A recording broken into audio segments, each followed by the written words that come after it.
Subscribe to our channel by clicking the subscribe button. Click the bell button and enjoy the latest uploads from our channel.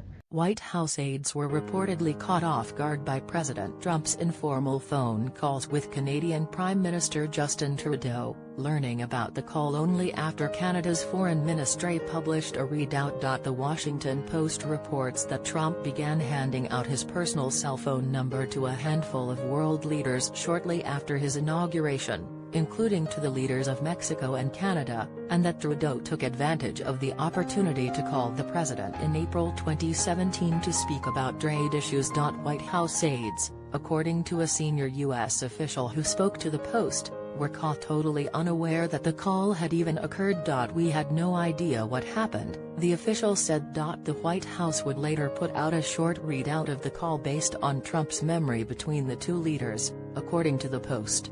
The two leaders discussed the dairy trade in Wisconsin, New York State, and various other places.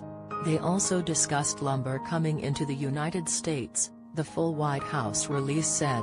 It was a very amicable call. A much lengthier Canadian readout from the call stated that the pair discussed dairy trade between the two nations, which Canada said heavily favors the U.S. The Associated Press reported last year that Trump had also given his cell phone number to French President Emmanuel Macron, but noted that Macron's office would not comment on whether the French leader planned to actually use the line.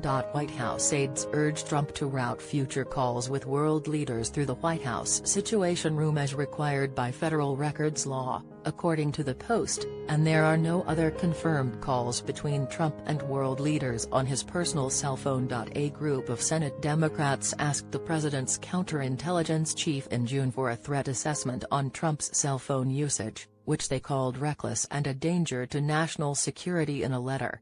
"We are especially concerned about recent reporting that President Trump has eschewed the advice of counterintelligence experts and opted to use unsecured commercial devices for telephone calls and internet use. We believe this conduct is reckless and could endanger sensitive U.S. national security interests," the Democratic senators wrote.